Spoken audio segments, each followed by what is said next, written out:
so beautiful the way it flows together. I think I hear birds singing your praises. Amen. I swear you make me feel like I'm your favorite. Oh, it's the way the birds. Hello everybody, welcome and welcome back to this YouTube channel, Small Girl Big God, where we talk about women in ministry and everything in between. I'm your host, Pst.Faith, and I'm yet back with another episode with an amazing guest. This one is a friend in ministry. This one, my husband introduced me to her. We've known each other for, I believe, 2 or 3 years now, and we've been working together hapa na pale, and I'm going to allow her to introduce herself. All right, my name is Ruth Gachuru with a CH. I'm born again, a friend of Christ, and I lead an amazing team called Talitha Koum Experience, which is a women movement, and I'm happy to be here. Looking forward for this conversation. Thank you. Yeah. Remember the other day when I was telling you about us shooting, you told me that you had gone to a school. Yes. And then the patron told you something, and then you said you are a small girl, but with a big God. Yes, so when I told you, you yes. said you were confirming something. Yes. That was quite interesting, actually. Yeah. I loved it. So tell us, how did you grow up? What was your family looking like? How was your setup looking like? How was it? Setup. So I grew up in a young family. Let me just say young family. We are 3. I'm the last born, but I act like a firstborn, you know. Bana. Yeah, kwa wale mnaonanga mimi, you know. Yeah, so I grew up with a family of 3, a big sister, a big brother, and then I. Okay. I was actually not planned for. Girl. I love Come saying on. it because, and I Yeah. love laughing about it because my dad and my mom planned for a girl and a boy. Oh. And then, another girl Yeah. came, and to date, they say I'm such a blessing, especially my dad. Wow. Yeah, so I stay with my father, an amazing person that I look up to a lot. But unfortunately, I lost my mom when I was in Form 1. Yes. Okay. So that's my family. Oh, I also wow. have really pretty niece and very cute, handsome nephew who Yeah. takes my attention all day. Big out, Huru and Wendo. No, Yeah. Yes. So now, Ruth, let's shift to you growing up. Yeah. At what point did you, like, ulilelewa na church? Ama, like, were you just these other kids when you were too living their own life outside of religion and Christianity and stuff like that? Okay. So my dad is a pastor. Oh, wow. So, and my brother was almost becoming a pastor. Okay. Nona ulihepa. Yeah, so I grew up, my dad was those people in a church, alianza kama elder. So he assists in a certain church called Pentecostal Church. That's where I grew up. So I had to be very careful growing up. But that is not how I met God. I just had to be in that space because I am in that family. Yeah. And so after some point, when I became a teenager, we actually, my brother akahama kanisa, the first one, and then I followed him. So we went to St. Joseph ACK. So that's where my journey with God started very well. In Anglican, I stayed in St. Joseph for like 3 years, and then now where God really actually exposed everything in me and called out me completely in what I carry and all that, my identity and all. It was at All Saints Cathedral where I served for 7 years as a worship leader. Or as a worship leader? Yes. So you can sing? Oh yeah. For real? Yeah. Oh, I can sing. Seriously? I sing, didn't know yes. that. Yes, I didn't can know. sing. What else can you do in ministry? Now you sound interesting. I can read the Bible. Wait. Yeah, such things, you know. Yeah, such is Nyinyi wenye life. mlikuwa Yeah. mnasomanga Bible I zile told you. maandiko ya I kwanza. told you. Yeah, walk with me, follow me. You will hear. You will see some few gifts and talents here and there. But I see they're anyway, hidden. we bless God. We Don't bless keep God. them hidden. Yes. So now, because you said you met Christ at such a setting, apart from now growing up in a Christian household, did you ever have a life before Christ? In terms of, you know, I know the ones you're asking, but Yeah. unfortunately, no. Oh, wow. Oh, I didn't have that life. Really? Oh, how I wanted to have it before. You did? The reason Okay. why, being closed up in a family, of a family that believes in Christ and a father that was very strict. But right now he's very soft. I love you, Dad. Yeah. So I think for me, I really grew up knowing that I had curfew. Meanwhile, by 6 you have to be in the house. Yeah. But mainly, I never enjoyed my teenager's life, and I'm not ashamed to say this. But also, there's I feel like it's an advantage and a disadvantage at the same time, because at the time my mom left, and I had to grow up and I had to become the mom of that home. And you're the because third born? I'm the third born, because and I love my sister, but my sister grew up. I think the distance between the age gap between my sister and I is very huge, and my brother and I is also quite huge. So I literally had to step up and become take care of my dad. I've never lost a very closed person ever in my life. So when my mom passed on, I didn't know how to deal with it.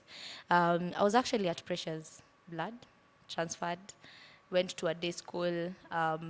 It was just quite a life for me. I think those were the most hardest teenage life of my life, but also easy in a way, because those are the times that I think God brought me so close to Him, and as I got getting to know Him, because I was a leader in my school. That's where leadership started in high school, and so on. So I feel like for me, I never had that life of sneaking out. Actually, even if there was an opportunity, I think that would be the last thing I would have thought about. Yeah. Because for me, also in my family, there's so many things, and there's so many people who are looking up to me, and my brother as well. There's just a lot. Those kind of things that you feel even as an individual that you cannot change in your family. Imagine you can change. So for me, I wanted to bring change, because I had seen my cousins getting pregnant at a very young age. I had seen people not getting married the right way. So for me, I think I had a mission and a vision, and I think God wanted me to realize it early, so that I'm able to be protected. Because I think the enemy would have shifted again, swift completely. Sorry, because of what was ahead of me. Okay. That's interesting. So now, because you've said that you kind of missed like that teenage kind of stage. Do you think it's something that we are perceived that you see, for example, because we kind of have a similar story, where we think that because we missed out, we didn't go to the malls in high school after school with others. Do you feel like, so to you, it lands to you as God protecting you? It's not like you missed anything at that point. I feel for me, it was not even, the word to use here is not a miss, it's an exchange. I think God knew so much of where this girl is headed, and He had to exchange it with something. So I feel for me, He filled that gap. So it was, for me, it's not a gap. I don't feel like when you say I missed something, it means you want to go back and probably want to do that thing. For me, it was a gap fill. I just can't get the word, but God filled that gap, and I'm fulfilled. I'm fulfilled, and I'm glad it went the way it went, because that is what has, actually, it's one of the things that has made me so strong in ministry and love women so much. Yes. Now, before we reach to loving women, now in Eryqo, you said Eryqo, right? Yes, for 7 years. Yes. Now, at what point did you decide, let me just give my life to Christ? So I gave my life to Christ in high school, in Form 1. But I had given my life to Christ 3 more times, like class 7, class 8. I was not sure what I was doing. But the time that I was so sure was in Form 1, when I was elected. And then I think there's a way God uses pain to bring you close. I feel like for me, it was more of, I didn't hear a preacher preaching. For me, I think I had an encounter with Him personally at that time where I was going through pain. And that's when I gave my life to Christ. Yes. That is, if you're comfortable, kind of pain was it that brought you to losing Christ? my mom. Okay. Yes. Okay. Yes. Okay. That makes sense. Yeah. And then now, how was your journey like? Since it's high school, did you have a mentor? Because in high school, I feel like we usually backslide, keep learning. Maybe there are high schools that don't have a certain level of forum that, disciples actually is the word. So how was it like till now? Yeah. So I think for me, it has been a change of do I say a change of mentors as we go to certain seasons? Yeah. Because in high school, my uncle and his lovely wife were the ones that were working with me. They're also pastors in Namanga, and they're a blessing to me. Actually, they're my second parents. So for me, they really worked with us as even as a whole family. But I couldn't say like a mentor. You know, mentor is very, there's an intentionality that comes with it. I felt like that was just a covering of a family.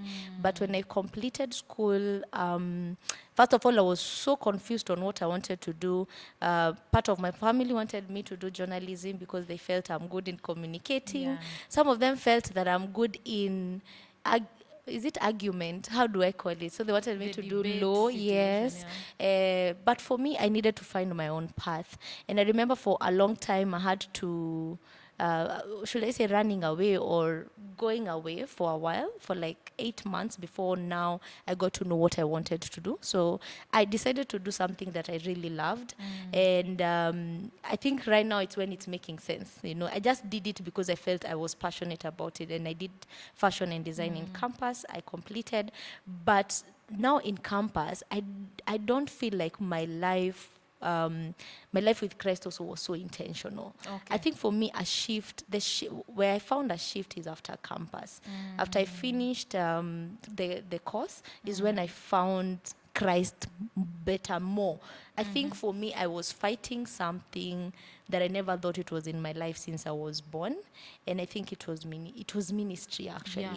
Because when I finished campus, I'm sorry if I'm going ahead of your questions, but after campus, I never had mentors in campus. Yes, in fashion and all that, but like life mentors and all. But that time I was so committed at All Saints Cathedral, actually. I was, like, you would find me after every time I finished campus, Mapema, I would head there, stay with my pastors and with people there and assist, volunteer for some things. So for me, I think for me, just God knew. God just put so many big walls and boundaries because if I was on this other side, I think, very bad. oh, yeah. Now, you said something about your dad being a pastor. So Yes. you're a pastor's kid.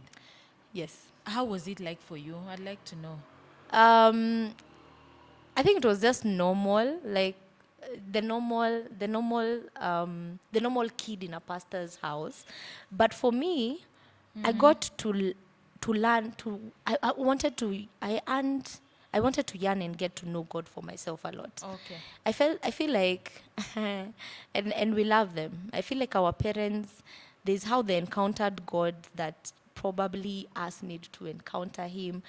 Yes, the same way, but probably in a different package. Yeah. I feel like there are things I was not understanding about God, you know. Even the Word of God says this.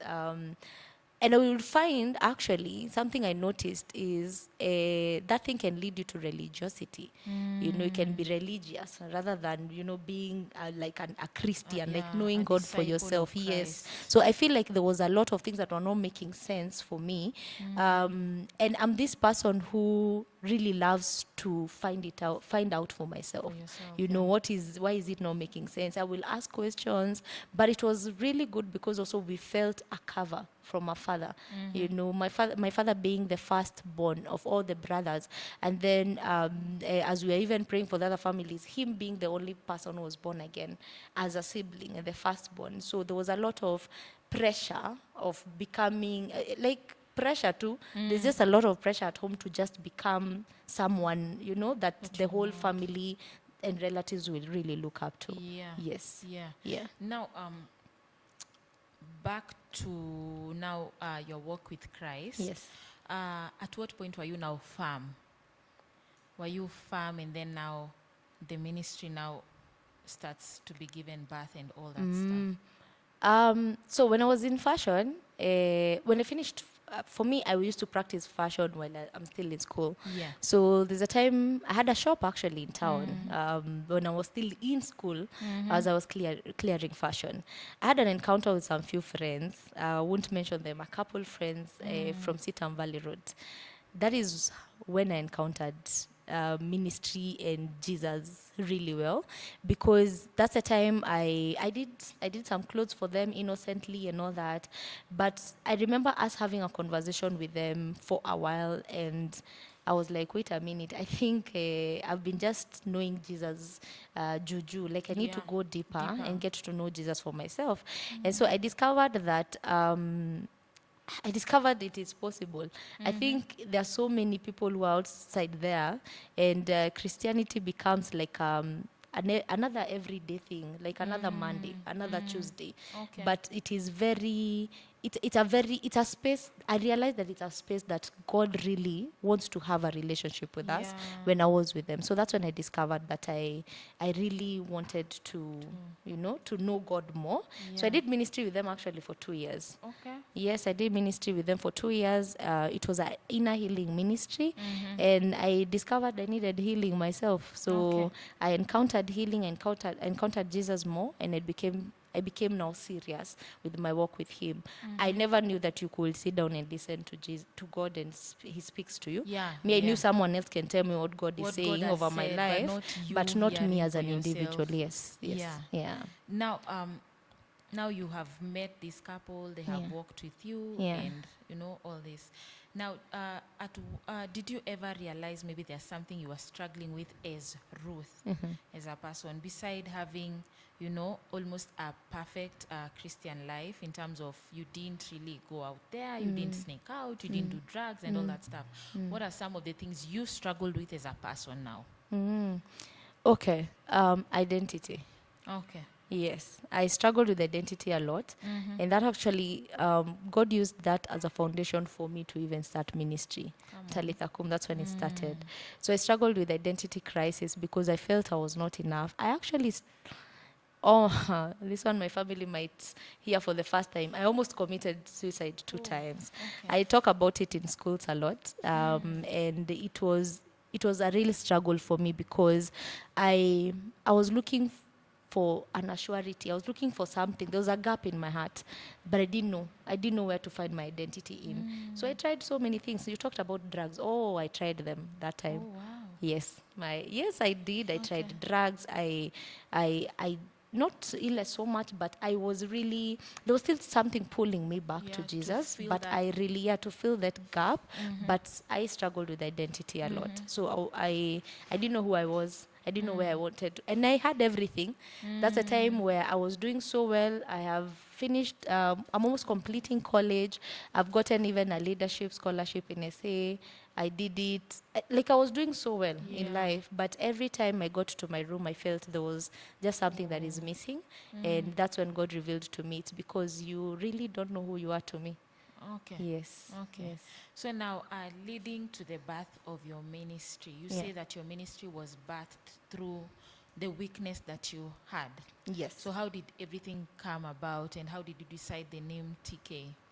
All right. So that was the first thing. That is one of the things.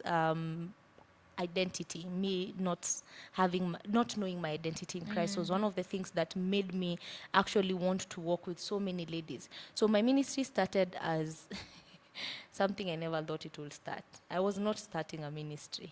I was just being a blessing to young ladies.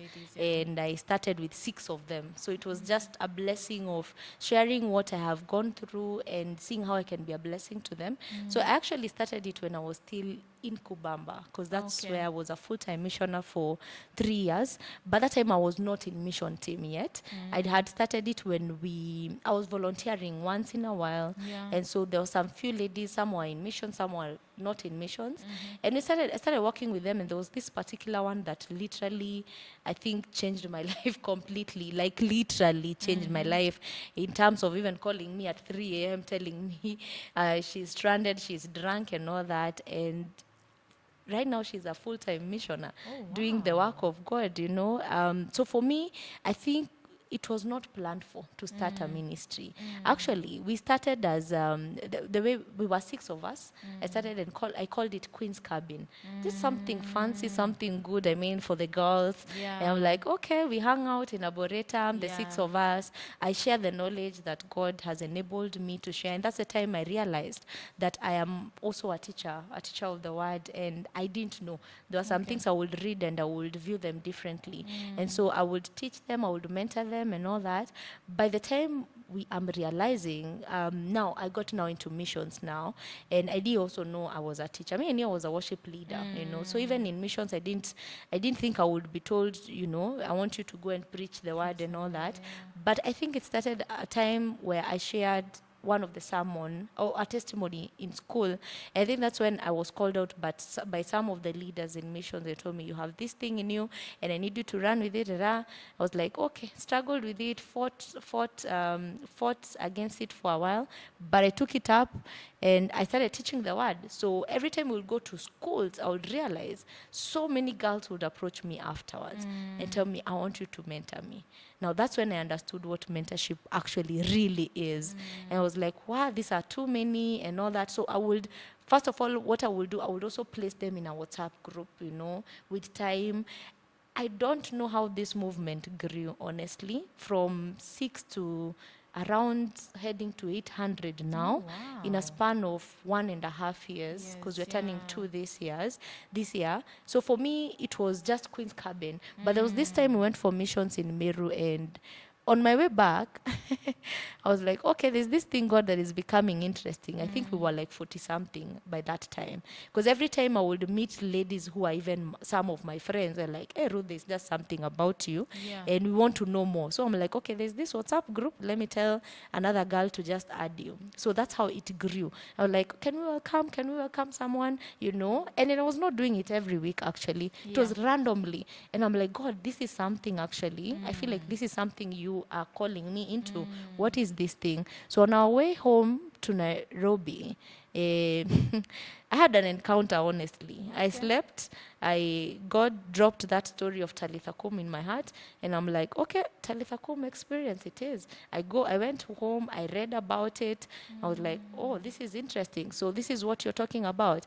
Talitha Koum, woman rise, you know, and that's identity. Identity, becoming who God has called you to become in all areas.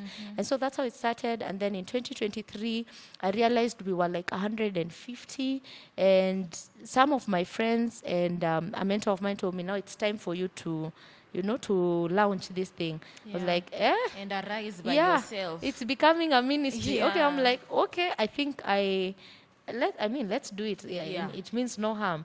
But after now the launch, that's when things started opening up, and I'm like, whoa, this is quite huge. And I can tell you, I even hid for a while, because ministry was the last thing I ever wanted to do this on this Why earth. are you running away from Why? You see, if I was given escaped, now it is you.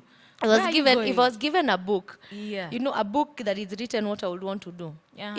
Even kwa cover, there was no ministry. There was no ministry. I didn't want to do ministry. Kwa nini? I never wanted to do ministry. I'm sorry. I never wanted to get married to a pastor. I'm so sorry. You are the pastor now.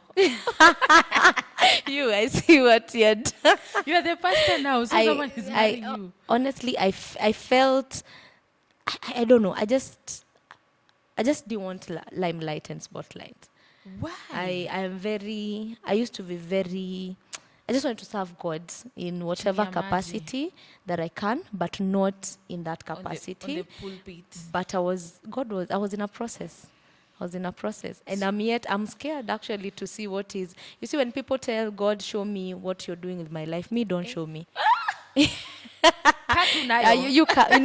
just bring it as it is, because I am not scared. I'm yet to see what God even wants to really do. Oh wow. Yes. It's crazy. It's crazy. You don't, you are a pastor. What are some of your best moments in TK? Oh wow. Seeing ladies get born again even on Zoom calls. Oh wow. It's crazy, and seeing that within ourselves we have Muslims. Really? Yes. Okay. We do. We have Muslims, and they approached me and they said they want to be part of it. I know you're a Christian ministry. We want to be part of this. And I said, yes, be part of it. And there are many. And they welcomed so many more people. So it is actually, for me, to see a woman become, makes me, my life is fulfilled. By you becoming. By you becoming, my life is fulfilled. Imagine ungehepa, Ruth. Hata sijahepa, we are still walking with God.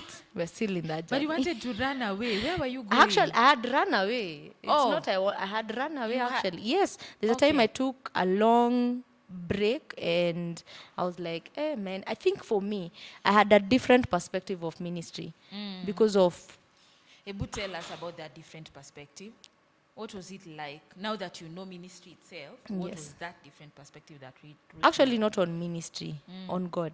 Okay. Yes. Yeah. Yes, I viewed God as a God of specifics. Oh. Oh, yeah. Yeah. What kind of specific? And ministry also is for specifics. Okay. So everything around him is specific. So you had like to, like- particular kind of people. I usually feel like by the people judge God with ministry Yeah. in a certain way. Because I kind of get what you're saying. Because I thought like ministry is for people who literally know. John 14 verse 13, what does it say? You already know it. But like, that's really not the case. But God like qualifies whoever he has chosen to call. you Yeah. know? Now, again, what is your worst moment? Like, what was that moment that broke you? That you felt, man, I don't want to do this again.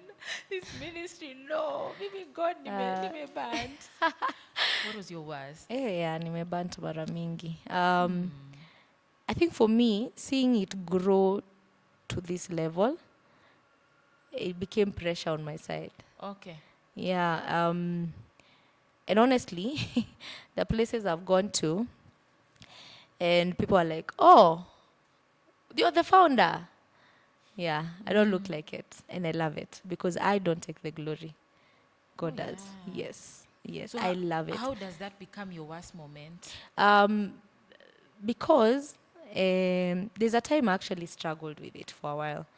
To be honest, there's a time I was like, okay, God, and I mentioned several ladies he can use to continue with the movement that I felt, Oh, wow. you were suggesting to God. Oh, yeah. Peanga Oh, to yeah, I did it. I suggested to God and I suggested to them. Bold of What do you you. think about, taking up this for That a is while? quite Because bold. I felt like, I think God had not dealt with a part of me on my view on ministry and my view on him, what he has called, who he had called. Because I believe you not becoming who you are, who you're supposed to be, is pride.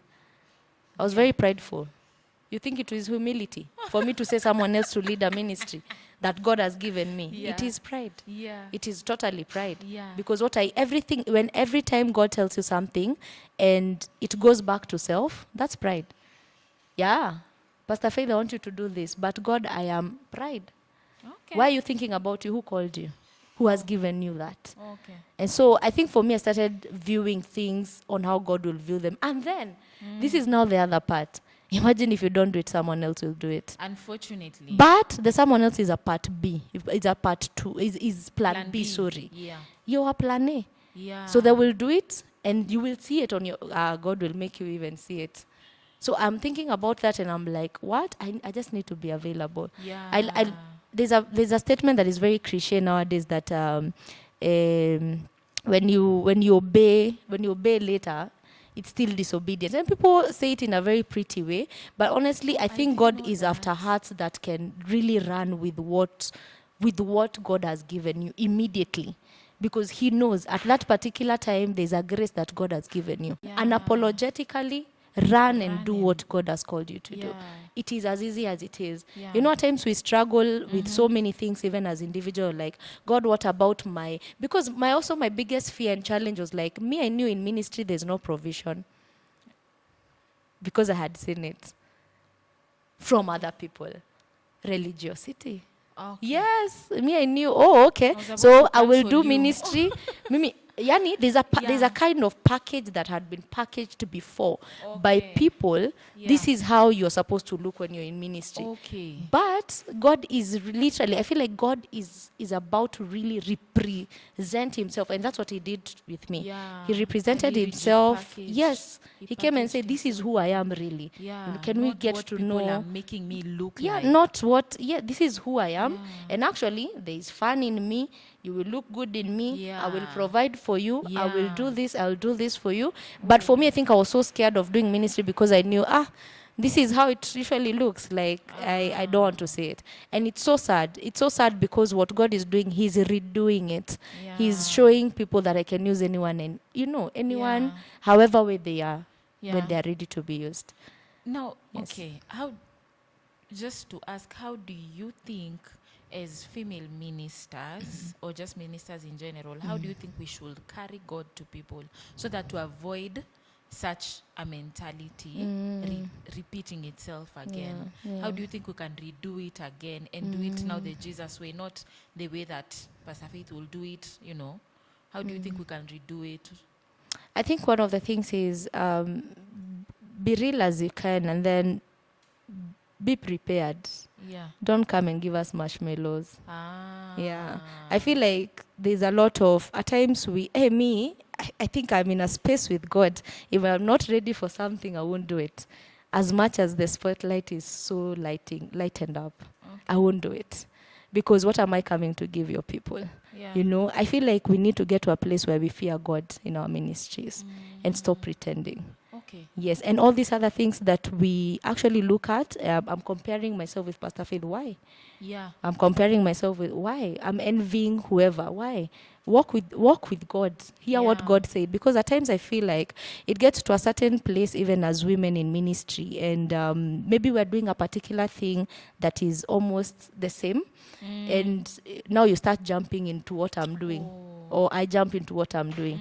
That is not the fear of God. Listen, go sit and listen to what God said. Okay. If you're not sure about the vision, go back. Yeah. It is okay to stop a car, but it's okay to park on the side. On the side. And hear God more. Yeah. I feel like that's one of the things that we need to, or not only even as female ministers, as ministers really. We need to fear God, man. There's someone I had, actually it's my Rev. Rev Julian said sometime back, our XP said, ooh, and that one actually made me feel wow. He said that as a minister, don't come in front here trying to tell the pianist, where, stop playing that one. You're changing the atmosphere, and you're the one who has not spent time with God. What are you giving us? Go spend time with God. Atmosphere is not changed by the pianist. Yeah. Oh, yeah. It is not. Yeah. Oh, that one also got to me, and I was like, wait a minute. This man is literally speaking what I've been thinking, Yeah, fear God. Fear God and do it not in hypocrisy. At times you come, because, you're a woman in ministry, you have to be calm and look the part. Yeah. But God does not look at that. God looks at the heart. Yeah. Yeah. Okay. So now, in ministry, what are some of the challenges you have faced as a female minister? Okay. Wow. I will just say it in a nutshell, because if I start unfolding this is something that I've had a conversation with so many people. Please, women that have gone ahead of us, walk with us. We're not competing with you.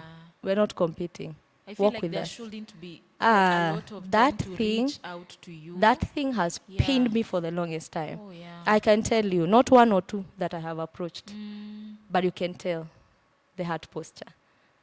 Now, don't walk with us. But do you know what God does? If you're not ready to be used, God raises another. Yeah. So those female ministers who have gone ahead of us, they should be able to be available when we are looking for Mentor us. Yeah. We are again.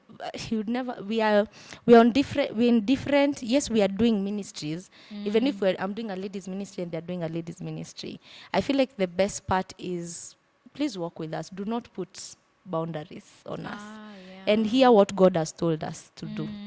Understand it, and then we walk together. Yeah. Do not change it. Because I feel like there's a lot of, did Pastor Faith really hear God? She's very young. Don't look at age. Why are you looking at our age? Yeah. Even you started somewhere. Yeah. You are not so sure Exactly, about 'cause your I feel vision like as they well. usually forget.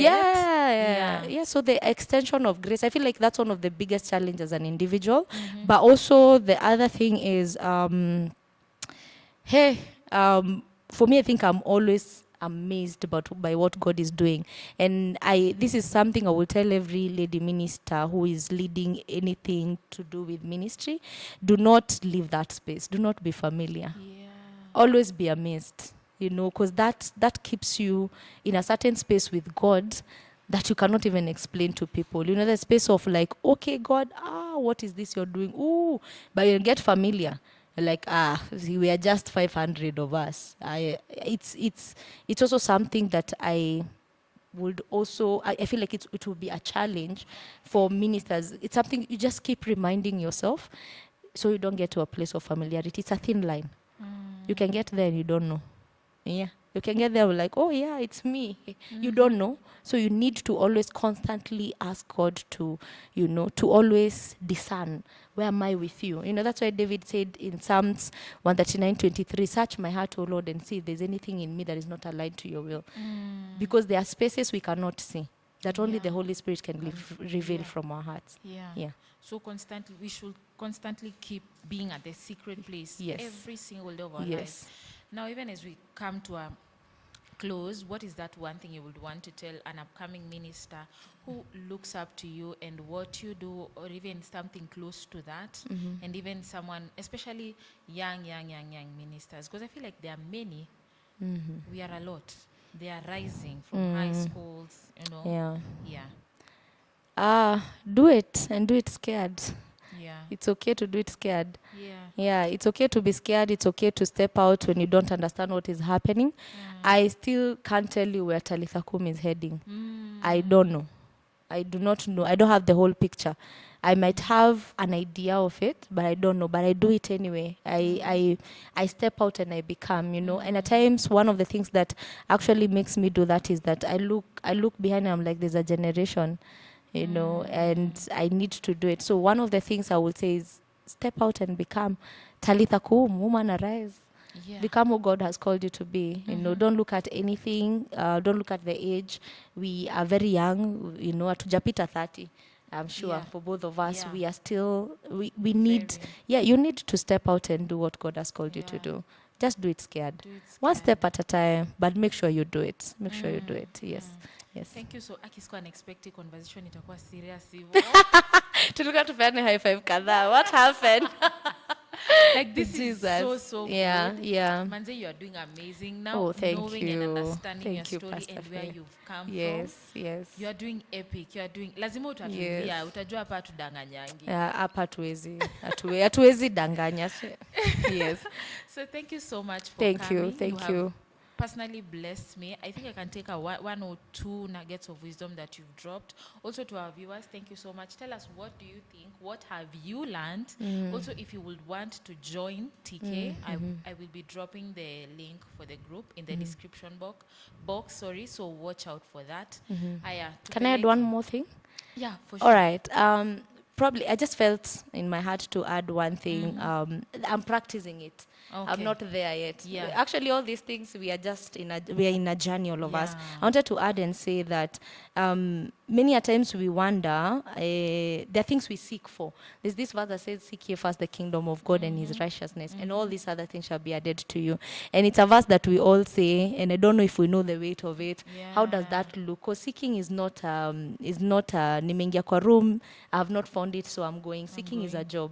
You seeking. It's hide and seek. Like, it's seeking literally. But one of the things I would want to encourage anyone who's listening is keep following God. You become like a magnet. Everything that needs to be attached to you at that specific time will be. Don't be scared. When will I get married? When will I drive a car? When will I get my finances? Keep your eyes on Jesus. Yeah. You become a magnet. You are the one attracting them, not you. You're not looking for them. And that's where we fail, because it's every day. On Monday, niko job, natafuta gari, niko, lazima. It's good to position yourself as a woman. Yes, when that place is. But again, it's good as you're positioning yourself, let your eyes be on Jesus. You become a magnet. And a magnet does not attract everything. Yeah. It attracts its own. It's kind. It's kind. Yes, that's what I wanted to add. Oh, that's a good one. That's a good one. Umeenjoy show, nimekutreat vizuri. Sana. Sasa kachai tu ndio. Anyway, mkuja show. Thank you. Thank you. You're such an amazing person. Thank you so much. High five tutapeana behind the scenes. I appreciate you so Thank you. much. Thank you for So, having me. Kabisa. Any day, any time. Yeah. 5 years from now, we are going to revisit this conversation and you tell us what see. has changed. Yeah.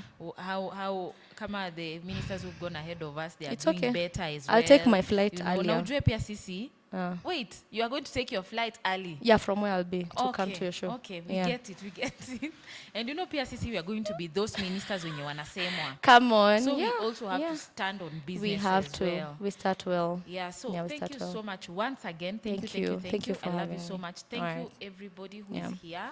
Indeed, it has been an amazing show. I hope it Yeah. is changing your life. If it's not changing your life, go back to the secret place and pray again. It must change your life. It must. Thank you so much. See you on the next episode. Yeah.